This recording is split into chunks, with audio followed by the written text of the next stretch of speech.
Seguimos con más Restos Diurnos y ahora sí vamos a hablar nuevamente de esta obra que, si no me equivoco, es la segunda temporada, de lo que sería La Pelada, un crimen de la Cañada, que está los domingos de mayo en la Sala Quinto de Eva. Y para hablar de esta obra, en esta oportunidad, nuevamente la tenemos a su directora y autora, Laura Manino. ¿Cómo estás? Muy buenas tardes, Juan. ¿Cómo estás? La verdad que un gusto regresar y estar en este estudio. Para mí es un placer. Bueno, un placer, igualmente. Se había generado como el pequeño enredo porque habías venido por la obra anterior, sí, también como directora y autora. La vez pasada para la obra vinieron 2 de los actores en escena, sí, y ahora volvés vos como directora y autora. Sí, la vez pasada vinieron Laura y Yamil, que sí, son 2 de los actores del elenco de esta obra. Integrantes de La Rabiosa. Integrantes de La Rabiosa, que somos una compañía teatral que, bueno, estamos haciendo ya nuestra segunda obra de teatro. Así que, bueno, contentos de estar acá nuevamente hablando sobre nuestros proyectos. Genial. Contame, Laura, vamos a romper este hielo teatral. Muy bien. para que me cuentes de qué se trata esta obra y ahí vamos desglosando. Muy bien. Bueno, La Pelada, un crimen en la Cañada es una versión libre de la famosa leyenda popular La Pelada de la Cañada. Tomamos el mito porque nos interesó mucho lo identitario de la leyenda en sí misma. A cualquier cordobés que le pregunte sobre La Pelada, todos tienen como alguna referencia sobre el mito. Y la verdad que cuando como equipo empezamos a indagar sobre la leyenda, sobre el mito urbano, nos interesó una de las versiones que contaba que La Pelada era una prostituta de la zona del Arrabal, fines del siglo XIX, principios del siglo XX, y que había sido atacada y abusada por un grupo de hombres, y la habían asesinado y su cuerpo lo habían arrojado al cauce de la Cañada. A partir de ese acontecimiento es que se cuenta, se dice, que se empieza a escuchar el llanto de La Pelada, los gritos de la Pelada, algunas palabras incluso como en un idiolecto incomprensible. Después hay otras versiones de la leyenda, pero a nosotros nos interesó esta por la resonancia con la actualidad, ¿no? Lo que para ese entonces fue un asesinato, hoy sería un femicidio. Entonces dijimos qué interesante traer esta leyenda a la actualidad y pensar quién sería hoy La Pelada de la Cañada. Y bueno, reflexionando nos dimos cuenta, la verdad, que La Pelada podría ser cualquier chica de cualquier edad, que una noche cualquiera se ve en una situación X y puede ser atacada y puede ser asesinada y bueno, puede ser uno de los tantos casos de femicidio que conocemos, bueno, en la ciudad de Córdoba y en todo el país, obviamente. Pero al margen del crimen y de la resonancia con la actualidad y con la temática del femicidio y la violencia de género, nos interesó también lo misterioso que tiene la leyenda, esto de ¿será cierto, no será cierto? ¿Se escuchará, no se escuchará? ¿Habrá ecos en la actualidad de esta antigua leyenda o no? Entonces tomamos por un lado un caso particular de un crimen y en paralelo lo hicimos como una analogía con la leyenda, porque nosotros contamos la vida de una chica que se llama Roxana Fontana, que es una cantante de rock, que comienza una relación amorosa y que en una de esas noches donde ella está tocando y cantando en los bares, bueno, su cuerpo aparece arrojado en el cauce de la Cañada. Y a partir de ahí se empieza a escuchar nuevamente los gritos y el llanto que la gente de la actualidad, los personajes del presente, creen y relacionan que se trata de la antigua leyenda de La Pelada de la Cañada. Ahí hicimos ese cruce entre un caso posible y real de la Córdoba de hoy con la leyenda popular.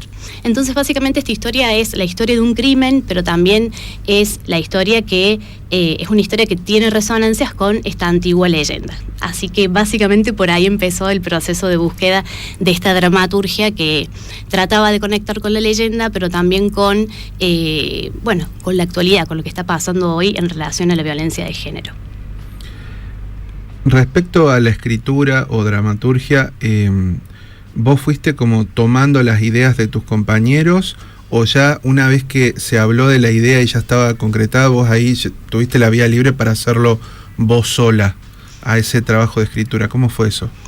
Nosotros, cuando conformamos la compañía La Rabiosa, trabajamos en equipo desde un primer momento.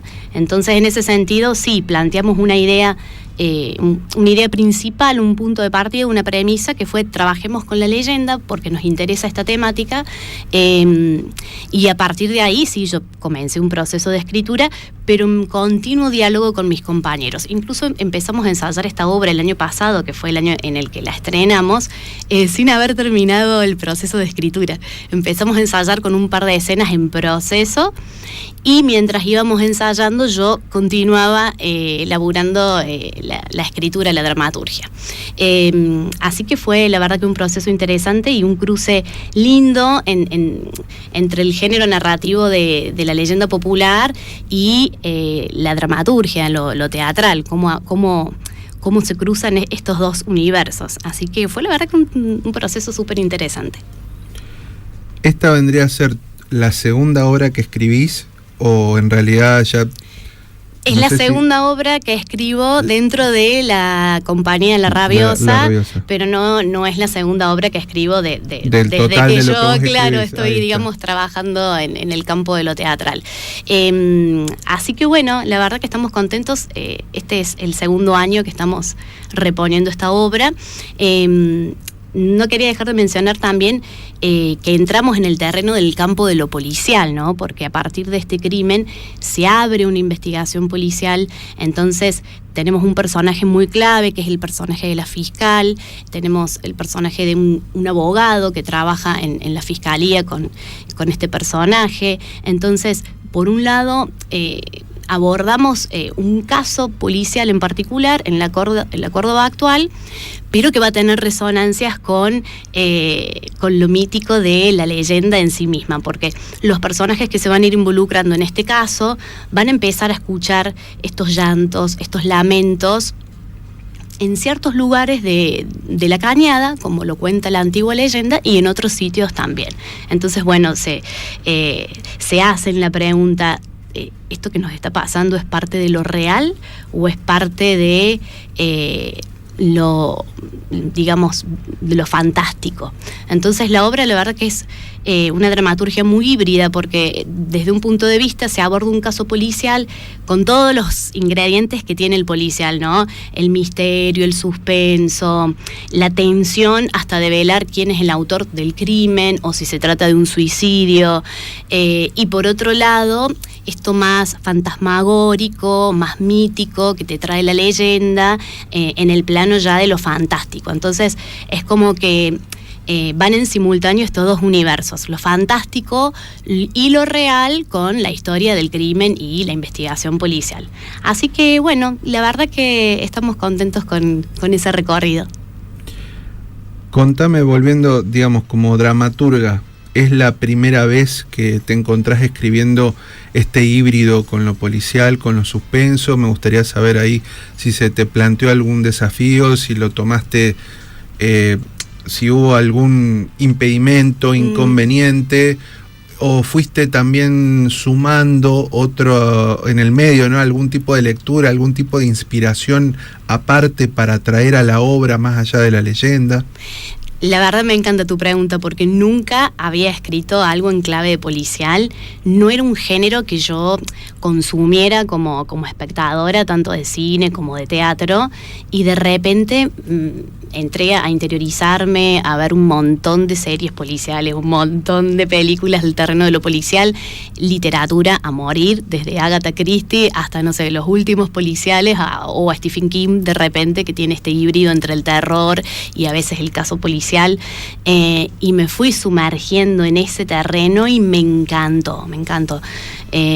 Fui notando también desde la evolución del policial, tanto en la literatura como en el cine, que es como que se constituía desde dos campos, por así decirlo. El policial más detectivesco, que está centrado en la intriga y el derrotero de acontecimientos hasta llegar a la resolución. Bueno, quién es el asesino, y el policial negro, que tiene como más tramas narrativas y tiene varios campos de análisis, porque ya ahí no es solo lo detectivesco y poner el foco en descubrir, bueno, quién es el autor del crimen, sino por qué hizo lo que hizo esta persona, el autor del crimen, quiénes son los implicados, en qué contexto se generó esto y por qué. Entonces ahí ya entra el contenido social, político, que es lo que yo un poco traté de filtrar con la temática de los femicidios en Córdoba y bueno, y en el mundo en general, ¿no? ¿Por qué pasa esto?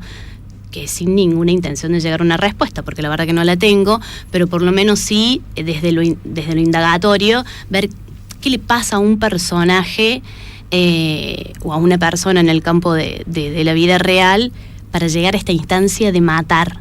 Entonces, sin dudas que se abrieron como un montón de interrogantes que la verdad me interpelaron muchísimo, y el grupo también. Fueron como muchas horas de pensar y repensar esto y de encontrar un perfil para cada uno de estos personajes, tanto para la víctima como para los victimarios. Entonces la verdad que sí, fue un terreno súper álgido, y se me plantearon un montón de desafíos, sobre todo cómo sostener la atención en esto de, bueno, que no se revele de entrada quién es el posible autor o autora del crimen. ¿Cómo hacemos para sostener esa tensión y para que no se muestre de entrada todo lo que está pasando? Así que sí, fue como un proceso ahí de estudio y de tratamiento de este género que la verdad que me encantó. ¿Cuándo entran el diseño de luces, el vestuario, la escenografía? Me refiero si estaba en esa etapa primigenia o ya cuando estaban los ensayos más aceitados. Y la verdad que empezó en un proceso posterior, porque cuando arrancamos con los ensayos yo todavía estaba en proceso de escritura, entonces hasta que realmente vimos por dónde iba la cosa, ahí empezamos a pensar en la puesta, y bueno, se fueron sumando otros integrantes como la Juli Juárez, que nos hizo el diseño de luces y la operación de luces, también pensando en esto de la clave del policial, cómo trabajar la iluminación y la narrativa lumínica desde el policial. La escenografía por una cuestión también de presupuesto, porque nos agarró justo fines del 2023. Bueno, ahí tuvimos una crisis bastante fuerte a nivel político e incluso de desestabilización de algunas instituciones como el Instituto Nacional del Teatro, que no sabíamos si iban a otorgar subsidios o no. Entonces estábamos ahí a expectativas de, bueno, no saber si íbamos a tener algún respaldo económico que esperábamos o no. Así que, por ejemplo, la escenografía la hicieron Laura Salgado y Yamil Arce, que son también actores del elenco, y un poco que fue bastante autogestionado todo. La verdad es que fue así, por el contexto un poco que la realización fue del elenco. Bueno, parte de la magia del teatro independiente, ¿no? Y es esa, sí, por supuesto. Se gesta un poco así. Laura, si te parece, me gustaría que desglosemos bien la ficha técnica. Sí. Y fechas, cuándo van a estar, dónde conseguimos las entradas. Bueno, en escena están Estefanía Kisling, que es nuestra pelada, Maximiliano Salas, que interpreta a Willy, que es su hermano en la ficción, Yamil Arce, que es el dueño del bar donde tocan estos dos personajes, Laura Salgado, que es la fiscal, Alejandro Iudicello, que es el abogado ayudante de la fiscalía. Ellos son el elenco que conforman este equipo. Bueno, ya le había nombrado a la Juli Juárez en el diseño de luces, el diseño escenográfico a cargo de Laura Salgado y Yamil Arce, y Laura también hace la realización de la calva, que es todo un desafío porque nuestra actriz no se rapa, tiene una cabellera y una melena así como la mía más o menos, así que bueno, en la operación de sonido también estoy yo, como vos decías, un poco que autogestionado, vamos cumpliendo distintos roles cada uno de los integrantes del equipo. Creo que no me estoy olvidando de nadie, me parece.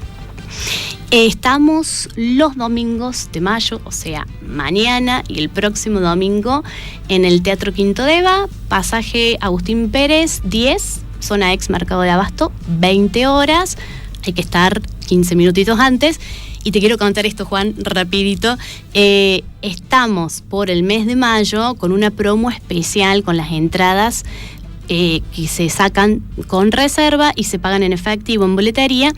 2 entradas por 20.000 pesos. Así que estamos sosteniendo esa promo por si la quieren aprovechar. Si no, anticipadas está a 12.000 por antesala, y si no, en boletería del teatro también a 12.000. Excelente, entonces. Estimada Laura Manino, te quiero agradecer este rato que hemos compartido, todos los éxitos. Muchas para gracias. Esta nueva temporada de La Pelada, y espero que sea hasta la próxima. Hasta la próxima, y los esperamos.